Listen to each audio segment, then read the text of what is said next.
किसान भाइयों नमस्कार। कृषि समाचारों में आपका स्वागत है। किसान भाइयों आइए पहले नजर डालते हैं आज के मुख्य कृषि समाचारों पर।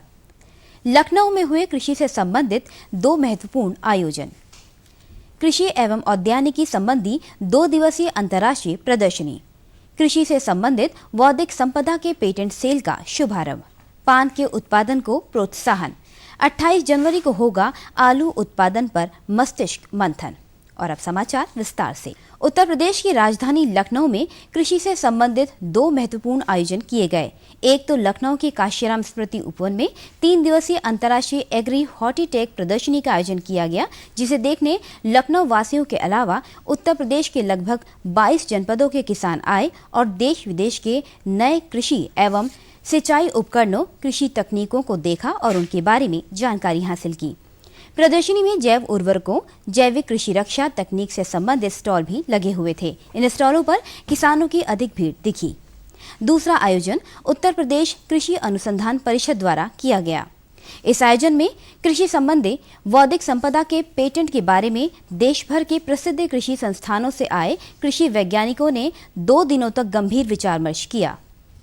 इसी क्रम में उत्तर प्रदेश के किसानों को उनके बहुमूल्य कृषि उत्पादों का संरक्षण, कॉपीराइट एवं पेटेंट संबंधी सुविधा के लिए उत्तर प्रदेश कृषि अनुसंधान परिषद में IPR ऑर्गेनिक फैसिलिटेशन सेल का विगत दिनों उद्घाटन किया गया। इस अवसर पर कृषि विशेषज्ञों ने कहा कि उत्तर प्रदेश में जड़ी बूटियों, औषधि एवं सघन पौधों और पशु पक्षियों से परिपूर्ण जैव विविधता है। इनके बौद्धिक संरक्षण, पेटेंट कराने की जरूरत है।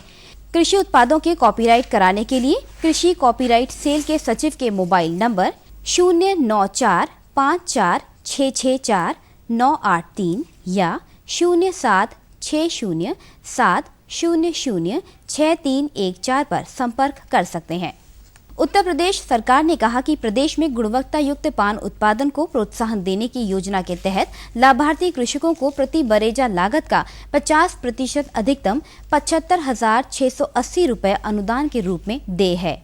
पान की खेती को बढ़ावा मिले, इस निमित्त उद्यान विभाग को निर्देशित किया गया है कि वे पान की खेती से जुड़े किसानों को अनुदान की व्यवस्था समय से सुनिश्चित कराएं। उत्तर प्रदेश में आलू उत्पादन की परिस्थितियां, उपयोग बाजार में मूल्य की अस्थिरता, क्षति, अधिक उत्पादन में आ रही अड़चनें, आलू उत्पादकों को अधिक व स्थायी लाभ मूल्य संवर्धित उत्पादन की प्राप्ति तथा ग्राहकों को नियमित रूप से इसके उचित मूल्य पर उपलब्धता आदि बिंदुओं पर विचार विमर्श के उपरांत नीतिगत संस्तुतियां तैयार करने हेतु उत्तर प्रदेश कृषि अनुसंधान परिषद व horticulture produce management institute Ghaziabad के संयुक्त तत्वाधान में 28 जनवरी को 1 दिवसीय ब्रेनस्टॉर्मिंग सेशन का आयोजन किया जा रहा है। ब्रेनस्टॉर्मिंग सेशन में प्रदेश के कृषि विश्वविद्यालयों के वैज्ञानिक संबंधित विभागों के नीति निर्धारक, मंडी के अधिकारी, आलू प्रसंस्करण उद्योग से जुड़े व्यक्ति, कोल्ड स्टोरेज के मालिक व कुछ बड़े आलू उत्पादक प्रतिभाग करेंगे। और अब किसान भाइयों के लिए कृषि वैज्ञानिकों की सामयिक सलाह। सरसों के नाशीजीवों के प्राकृतिक शत्रुओं जैसे इंद्रगोप, भृंग, क्राइसोपा, सीरीफेड आदि के फसल वातावरण में संरक्षण करना चाहिए। नाशीजीवों उनके प्राकृतिक शत्रुओं की संख्या 2:1 का अनुपात होना चाहिए। यदि नाशीजीवों की संख्या प्राकृतिक शत्रुओं से अधिक है तो मौसम साफ होने पर डाइमिथोएट 30 EC 1 लीटर या मोनोक्रोटोफॉस 36 SL 1 लीटर प्रति हेक्टेयर की दर से छिड़काव करें। राई सरसों में अल्टरनेरिया, पत्ती धब्बा सफेद, गेरुई एवं तुलासिता रोग के नियंत्रण हेतु मौसम साफ होने पर मैंकोजेब 75 WP की 2 किलोग्राम अथवा जीनेप 75% WP की 2 किलोग्राम अथवा जीरम 80% WP की 2 किलोग्राम अथवा कॉपर ऑक्सीक्लोराइड 50% WP की 3 किलोग्राम मात्रा प्रति हेक्टेयर लगभग 600 से 750 लीटर पानी में घोलकर छिड़काव करें। चना में फली छेदक एवं सेमी लूपर कीटों की रोकथाम के लिए मृत 250 सूड़ियों का रस 200 से 300 लीटर पानी में मिलाकर 0.5% गुड़ के साथ प्रति 1 सूड़ी प्रति 10 पौध दिखाई पड़ने पर छिड़काव करना चाहिए। मटर में पत्तियों, फलियों और तनों पर सफेद चूर्ण की तरह फैले बुकनी रोग पाउडरी मिल्ड्यू की रोकथाम के लिए घुलनशील गंधक 80% 2 किलोग्राम अथवा ट्राइडेमार्फ 80% EC 500 मिलीलीटर प्रति हेक्टेयर लगभग 500 से 600 लीटर पानी में घोलकर प्रति हेक्टेयर की दर से छिड़काव करें। संपूर्ण उत्तर प्रदेश के लिए संस्तुत उर्द की प्रजातियों यथा टाइप 9, नरेंद्र उर्द 1 व शेखर 2 आदि की बुआई का समय 15 फरवरी है, अतः बीज की व्यवस्था करें। सूरजमुखी की संकुल किस्मों मॉडर्न, सूर्या व संकर किस्मों के VSH 1, SH 3322 व MAFH 17 के बीज की व्यवस्था करें। मक्का की संकुल किस्मों नवजोत, नवीन, श्वेता, आजाद, उत्तम किस्मों दक्कन 115, MMH 133, माधुरी, प्रिया शिशु मक्का हेतु BL 42, प्रकाश, पूसा अगेती संकर मक्का 2 के बीज की व्यवस्था करें।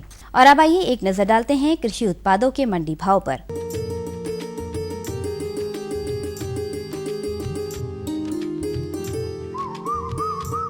गेहूं रूरा में 1520 रुपए प्रति क्विंटल, बदायूं में 1560 रुपए प्रति क्विंटल, बिजनौर में 1625 रुपए प्रति क्विंटल और जायस में 1550 रुपए प्रति क्विंटल के भाव से बिका। चावल रूरा में 2300 रुपए प्रति क्विंटल, बदायूं में 2140 रुपए प्रति क्विंटल, बिजनौर में 2015 रुपए प्रति क्विंटल और जायस में 1800 रुपए प्रति क्विंटल के भाव से बिका। चना रूरा में 2900 रुपए प्रति क्विंटल, बदायूं में 3345 रुपए प्रति क्विंटल, बिजनौर में 3460 रुपए प्रति क्विंटल और जायस में 3450 रुपए प्रति क्विंटल के भाव रहा। और अब सब्जियों के भाव। आलू रूरा में 1000 रुपए प्रति क्विंटल, बदायूं में 500 रुपए प्रति क्विंटल, बिजनौर में 525 रुपए प्रति क्विंटल और जायस में 650 रुपए प्रति क्विंटल के भाव बिका। प्याज रूरा में 1700 रुपए प्रति क्विंटल, बदायूं में 1320 रुपए प्रति क्विंटल, बिजनौर में 1330 रुपए प्रति क्विंटल और जायस में 1300 रुपए प्रति क्विंटल के भाव बिका। टमाटर रूरा में 1025 रुपए प्रति क्विंटल, बदायूं में 1040 रुपए प्रति क्विंटल, बिजनौर में 950 रुपए प्रति क्विंटल और जायस में 900 रुपए प्रति क्विंटल के भाव रहा। और अब फलों के भाव। मौसमी रूरा में 2300 रुपए प्रति क्विंटल, बदायूं में 2290 रुपए प्रति क्विंटल, बिजनौर में 2300 रुपए प्रति क्विंटल और जायस में 2310 रुपए प्रति क्विंटल के भाव बिका। सेब रूरा में 6200 रुपए प्रति क्विंटल, बदायूं में 4200 रुपए प्रति क्विंटल, बिजनौर में 4200 रुपए प्रति क्विंटल और जायस में 4240 रुपए प्रति क्विंटल रहा। तो ये थे आज के कृषि समाचार और मंडी भाव। अब हमें दीजिए अनुमति। नमस्कार। और बताओ। बस। अरे ये क्या भैया जी, बस इतनी सी रासायनिक खाद? किसानी छोड़ रहे हो क्या? किसानी नहीं, नादानी छोड़ रहे हैं। मिट्टी की जांच कराई है। अब तो लालाजी जितनी जरूरत है उतने ही उर्वरक खेत में डालेंगे। हाँ किसान भाई आज ही अपने जिले की नजदीकी भूमि परीक्षण प्रयोगशाला में मिट्टी की जांच जरूर करवाएं और मिट्टी में पोषक तत्व, नमी व पौधे के विकास को देखते हुए केवल जरूरत के अनुसार ही पोषक तत्व डालें। और हाँ, मिट्टी में गंधक, जस्ता, बोरोन जैसे सूक्ष्म पोषक तत्वों का पता लगाना भी न भूलें। उर्वरक और जैविक खाद के सही उपयोग से भूमि का उपजाऊपन बनाए रखें, उत्पादकता बढ़ाएं, खर्चा घटाएं और बहुमूल्य विदेशी मुद्रा बचाने में भी सहयोग दें। और हाँ, धीमी गति से नाइट्रोजन उपलब्ध कराने वाले उर्वरकों जैसे नीम लेपित यूरिया को प्राथमिकता दें और यूरिया का पत्तों पर छिड़काव करें। अरे वाह, तू तो सचमुच समझदार हो गया रे। अधिक जानकारी के लिए संपर्क करें जिला कृषि अधिकारी या किसान कॉल सेंटर। अम्मा खाना दे दो ना। सबर कर गोलू, अभी दाल नहीं गली है। तू फिक्र ना कर गोलू की अम्मा, अब की बार अपनी दाल खूब गलेगी। क्या मतलब जी? अब की बार NFSM के तहत दाल की पैदावार को बढ़ाने के तरीकों को दिखाने के लिए देश में 1000 क्षेत्र चुने गए हैं, जिसमें हमारा इलाका भी आ गया है। पर इससे हमें क्या फायदा? हमें 5 एकड़ खेती के लिए खाद और कीटनाशक के अलावा बढ़िया बीजों की एक मिनी किट भी मिलेगी। इतनी दाल का करेंगे क्या जी? अरे भगवान, सरकार ने दलहन का समर्थन मूल्य भी खूब बढ़ा दिया है और इनकी खरीद का भी पूरा इंतजाम कर लिया है। इससे आमदनी बढ़ेगी और फिर हमारा गोलू अच्छे स्कूल में जाकर के कृषि वैज्ञानिक बनेगा। हाँ जी जी जी। किससे बात कर रहे थे इतना हंस हंस कर? किसान कॉल सेंटर में विशेषज्ञ से खेती के बारे में सलाह ले रहा था। सुबह भी रात को भी? किसान कॉल सेंटर सुबह 6 बजे से रात को 10 बजे तक खुलता है। रविवार को भी? साल के 365 दिन खुलता है, पर तुम ये सब क्यों पूछ रही हो? मैं तो कुछ और ही समझी थी। कृषि संबंधी समस्याओं का अपनी भाषा में तुरंत समाधान पाने के लिए पूरे भारत में किसी भी फोन से राष्ट्रीय हेल्पलाइन नंबर 1800-180-1551 पर संपर्क करें। आज तो वसूली करके ही जाऊंगा। घनश्याम, अरे ओ घनश्याम, वो तो स्कूल गए हैं। स्कूल गया है। अरे बहाना तो ढंग का बनाती। हाँ लाला, मैं स्कूल ही गया था, फार्म स्कूल, जहाँ किसानों को सिखाई जाती है खेतों में पैदावार बढ़ाने की हर बात, जैसे मिट्टी के हिसाब से सही खाद, बढ़िया बीज और जरूरत के मुताबिक कीटनाशक, ताकि कम लागत में अधिक मुनाफा। ये पकड़ लाला, तेरा हिसाब साफ।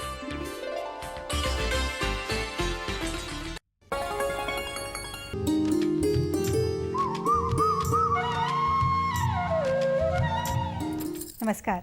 कृषि समाचारों के बाद कार्यक्रम कृषि दर्शन में सभी दर्शकों का बहुत बहुत स्वागत है। हमने हमेशा अपने बड़े बुजुर्गों से यही सुना है कि अपने कार्य के प्रति लगन, निष्ठा और ईमानदारी हो तो हम कहां से कहां पहुंच सकते हैं, ऊंचाइयों के उन नए नए आयामों को छू सकते हैं जिनके बारे में अभी तक हमने पढ़ा है, देखा है या सुना है। इसी बात की जीती जागती मिसाल हैं प्रतापगढ़ से आए हमारे प्रगतिशील किसान श्री वीरेंद्र प्रताप सिंह। श्री वीरेंद्र प्रताप सिंह एक ऐसे किसान हैं जिन्होंने कृषि के क्षेत्र को एक नया आयाम दिया है, एक नई ऊंचाई दी है। आइए उन्हीं से जानते हैं उन्हीं के सफ़र के बारे में। वीरेंद्र जी, आपका स्टूडियो में बहुत बहुत स्वागत है और हमें बड़ा गर्व हो रहा है आज आपसे बात करते हुए। आपको इतने सारे सम्मान मिले हैं, आपने कृषि को एक नया आयाम दिया है, एक नया द्वार खोला है किसानों के लिए। सबसे पहला प्रश्न आपसे ये उठता है कि क्या आपका वातावरण भी कृषि से संबंधित रहा है या आपने आँख ही उसी वातावरण में खोली है?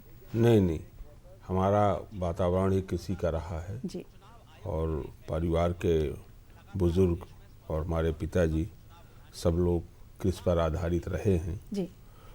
और उसी के परिप्रेक्ष्य में हमको अपनी सोच को आगे बढ़ाने का प्रयास किया मैंने और नई तकनीक से कैसे एग्रीकल्चर से आज के इस महंगाई के युग में आगे बढ़ा जा सकता है, उस पर मैंने अपना ध्यान केंद्रित किया है जी। उसी का नतीजा है कि आज हम आप लोगों के बीच में हैं।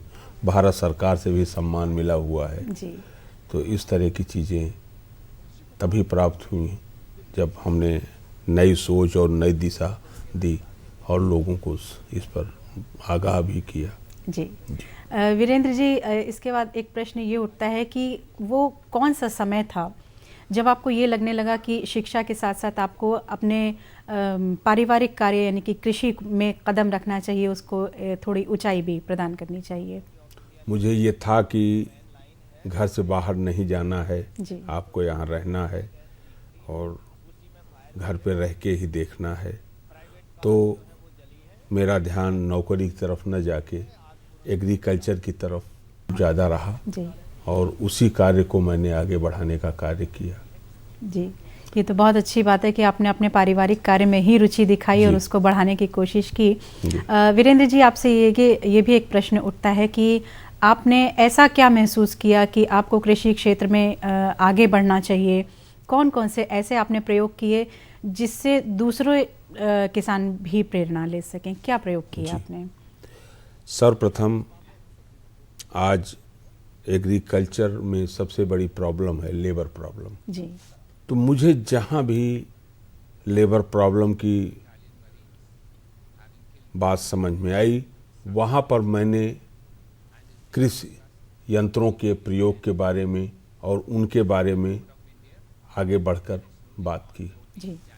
जैसे मैं आपको उदाहरण के तौर पर बताऊं, 1 बीघा आलू लगाने के लिए 50 लेबर की आवश्यकता होती है जी। मेड़ी चढ़ाने के लिए, बीज रखने के लिए और इन सारे कार्यों के लिए जी। उसके लिए मैंने पोटैटो प्लांटर खरीदा, आलू बोने वाली मशीन। 2 आदमी उसके अगल बगल बैठता है, एक ड्राइवर बैठता है ट्रैक्टर पे और 1.5 घंटे में 1 बीघा आलू बो के चला आता है जी। यानी कि समय और लेबर दोनों की बचत। तो सबसे बड़ी चीज है पैसा आज के युग में जी। समय और लेबर तो बचा, लेकिन जो वो 3000 रुपए हमारा लेबर चार्ज 1 बीघा में खर्च होना था बुआई का, वो वो मैं 150-200 रुपए में बो के चलाया। तो इस तरह मैंने जहाँ भी जरूरत पड़ी, गेहूँ बोने के लिए मशीन खरीदी, आलू पोटैटो डिगर खरीदा, आलू खोदने के लिए भी खरीदा, जीरो टिलर खरीदा। जीरो टिलर दो तरह का होता, टिलर दो तरीके का होता है, सीड ड्रिलर और एक जीरो टिलर। तो कभी कभी ऐसा होता है कि हम धान की लेट वैरायटी बोए हैं और हमें गेहूं बोने की जल्दी है, तो हम उसमें 15 दिन पहले पानी लगा लिए और धान काट लिए, तो बिना बोआई के गेहूं बो दिया जाए। उसके लिए जीरो टिलर लगता है जी। और जीरो टिलर से आप बोए हुए जोते हुए खेत में भी गेहूं बो सकते हैं। तो उसके लिए मैंने जीरो टिलर खरीदा। तो कृषि यंत्रों का पहले मैंने अध्ययन किया, फिर उसके बाद उस पर जो है मैंने कार्य किया। तो धीरे धीरे करके यंत्रों का प्रयोग करना, लेबर का कम से कम प्रयोग जहाँ पे हो वहीं लेबर, जहाँ अति आवश्यक हो वहीं लगाई जाए जी। तो इससे हमारी नेट इनकम बढ़ जाती है। इसी के साथ मैं एक चीज़ और बताना चाहूँगा, आजकल किसान एक नया यंत्र आया हुआ है, रोटावेटर, जुताई का यंत्र है। किसान करता क्या है कि बिना जोते हुए खेत में गेहूं छींट के और रोटावेटर सोचता है मिला दें जी। और जब मिला देता है तो मिट्टी नम होती है, गीली होती है, नमी होती है उसमें, वो पहले गिर जाती है और बीज जाके सामने की प्लेट पे लड़क के तब नीचे गिरता है जी। और जब आगे चलता है तो वो प्लेट जो है इतना नीचे उस बीज को छोड़ देती है जी। बस। और जब आप वो बीज तो जमाता है, लेकिन जैसे आप बीज तीसरी सिंचाई या दूसरी सिंचाई करते हैं, जब पौधे बड़े हो जाते हैं, जरा सी हवा चली सड़क गिर जाता है पौधा और आपकी सारी मेहनत डांड हो जाती है। जबकि एग्रीकल्चर में सर्वप्रथम गेहूं के विशेष करके और किसी भी खेत की तैयारी में पहले आप गहरी जुताई कर दें तो नीचे तक आपकी मिट्टी खुद जाएगी जी। उसके बाद आप कल्टीवेटर से जुताई कर दें, लास्ट फिनिशिंग आप रोटावेटर से दें, क्योंकि रोटावेटर आपका कुल इतना चलता है जी। इतने में ही और वो लेबल करता जाता है। फिर आप जीरो टिलर से बो दें और जीरो टिलर बहुत ही फायदेमंद इसलिए है कि बीज कम लगता है, खाद कम लगती है। अगर आप 1 बीघे में 40 किलो डाई डालना चाहते हैं, अमूमन किसान यही डालता है, आप उसमें 30 किलो में आप डाल सकते हैं। डाई आपकी ब्लीच नहीं करती है, जहाँ पे पड़ी है अगर उसके पास तक पौधे की जड़ गई तो वो लेगा, वो खुराक ले लेगा, और नहीं तो आपकी डाई बेकार हो जाएगी जी। जीरो टिलर में होता क्या है, आगे डाई गिरती जाती है, उसकी ठीक ऊपर बीज गिरता जाता है। तो जैसे ही डाई पौधा बड़ा होगा और उसकी जड़ें वो अंकुरित होगा और उसकी जड़ें जैसे ही नीचे की तरफ मुंह करेंगी उसको तुरंत डाई मिल जाएगी, आपकी सारी डाई का उपयोग हो जाएगा जी। वीरेंद्र जी, आपने इतना कुछ कार्य किया है कृषि क्षेत्र में, आपको बहुत सारे सम्मानों से भी नवाजा गया है। हमने अभी सुना है कि हाल ही में आपको बहुत सारे सम्मान प्राप्त हुए हैं। हम चाहेंगे कि आप अपना वो अनुभव हमारे साथ बांटें, हमें जानकारी दें आपको कौन कौन से पुरस्कार प्राप्त हुए हैं। मुझे भारत सरकार के लेवल पर 51 कृषक सम्मानित करने के लिए जी। कृषि बसंत महोत्सव नागपुर में बुलाए गए थे हम लोग जी। जिसमें आपने सुना रहा होगा कि स्पेशल ट्रेनें गई थी सब किसानों को लेके जी। तो उसमें हम लोग जैसे 51 लोग थे जिनको चयनित किया गया था जी। आप स्टूडियो में आए, आपने अपने अनुभव हमारे साथ बांटे, आपका बहुत बहुत धन्यवाद।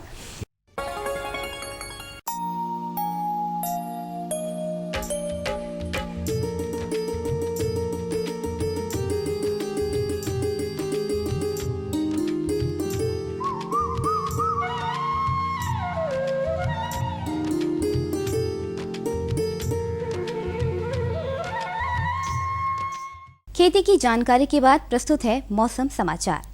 भारतीय मौसम विज्ञान विभाग से प्राप्त मौसम पूर्वानुमान एवं उपग्रह से प्राप्त चित्रों के विश्लेषण के अनुसार प्रदेश में आसमान पर बादल छाए रहेंगे, हल्की से मध्यम वर्षा की संभावना है। गत सप्ताह की अपेक्षा यद्यपि तापमान में वृद्धि हुई है, मगर वर्षा और पूर्वी हवा चलने के कारण ठंड बढ़ने के आसार हैं। इस बीच 24 जनवरी को पश्चिमी उत्तर प्रदेश से शुरू हुआ वर्षा का क्रम 25 जनवरी को मध्य उत्तर प्रदेश होते हुए 26 जनवरी को पूर्वांचल तक पहुंच गया। उत्तर प्रदेश के अधिकांश जनपदों इटावा, औरैया, हमीरपुर, बस्ती, उरई, बांदा, झांसी, आगरा, इलाहाबाद, लखनऊ और वाराणसी में वर्षा होने की खबर है। मौसम विभाग से प्राप्त समाचारों के अनुसार राजस्थान के पास सक्रिय हुए कम दबाव के विंड पैटर्न के चलते पूरे प्रदेश में दिन भर बादल छाए रहे और जगह जगह वर्षा का सिलसिला शुरू हो गया और पूर्वा हवा के झोंकों ने ठंड बढ़ा दिया। 15 किलोमीटर की रफ्तार से चली पूर्वा हवा के कारण पारा नीचे उतर आया और गलन बढ़ गई। मौसम में आए इस बदलाव के चलते इटावा में तो पारा 4.6 डिग्री सेल्सियस तक नीचे आ गया, जबकि सर्वाधिक वर्षा झांसी में 9.6 मिलीलीटर दर्ज की गई। मौसम विभाग द्वारा की गई भविष्यवाणी के अनुसार जहां आज अधिकतम तापमान 21 डिग्री सेंटीग्रेड और न्यूनतम तापमान 13 डिग्री सेंटीग्रेड रहा, वहीं 28 जनवरी को प्रदेश का औसत अधिकतम तापमान 21 डिग्री सेंटीग्रेड और न्यूनतम तापमान 12 डिग्री सेंटीग्रेड रहेगा, जबकि 29 जनवरी को प्रदेश का औसत अधिकतम तापमान 20 डिग्री सेंटीग्रेड और न्यूनतम तापमान 10 डिग्री सेंटीग्रेड रहेगा। इसी प्रकार 30 जनवरी को तापमान में थोड़ी और गिरावट आएगी। प्रदेश में अधिकतम तापमान 19 डिग्री सेंटीग्रेड और न्यूनतम तापमान 9 डिग्री सेंटीग्रेड रहेगा, जबकि 31 जनवरी को अधिकतम तापमान 20 डिग्री सेंटीग्रेड और न्यूनतम तापमान 10 डिग्री सेंटीग्रेड रहेगा। इस दौरान 8 से 12 किलोमीटर की रफ्तार से पूर्वी उत्तरी हवा चलेगी, जबकि औसत आर्द्रता 47 से 91% तक रहने का अनुमान है। कृषि वैज्ञानिक मौजूदा वर्षा को कृषि के लिए फायदेमंद मान रहे हैं। इस वर्षा से जहां मटर की फसल में प्राकृतिक सुरक्षा हो गई है, वहीं आलू की फसल को जलभराव से जरूर बचाएं। ये वर्षा हमारी अन्य फसलों के लिए बेहद अनुकूल है। पशु विशेषज्ञों का कहना है कि वर्तमान मौसम में पशुओं को ठंड से बचाने के लिए सुबह शाम पशुओं पर झूल डालें तथा रात में पशुओं को पशु घर के अंदर बांधें और पशु घर के खिड़की दरवाजों पर टाट, बोरी के पर्दे से कड़वी या टट्टर बनाकर ढकें। जबकि कृषि वैज्ञानिकों का कहना है कि किसान भाई प्रदेश के अधिकांश अंचलों में हुई वर्षा को देखते हुए फसलों की आवश्यकता अनुसार ही सिंचाई करें। आर्द्रता अधिक होने के कारण गिरोई तथा पत्ती धब्बा रोग की संभावना है, अतः लक्षण दिखाई देने पर नियंत्रण हेतु मौसम साफ होने पर थायोफिनेट मिथाइल 70% WP की 700 ग्राम अथवा जीरम 80% WP की 2.0 किलोग्राम अथवा मैंकोजेब 75 WP की 2.0 किलोग्राम प्रति हेक्टेयर की दर से लगभग 500 लीटर पानी में घोलकर छिड़काव करें। तो किसान भाइयों, ये थे मौसम समाचार। कुछ और नई जानकारियों के साथ शुक्रवार को फिर उपस्थित होंगे। तब तक के लिए नमस्कार।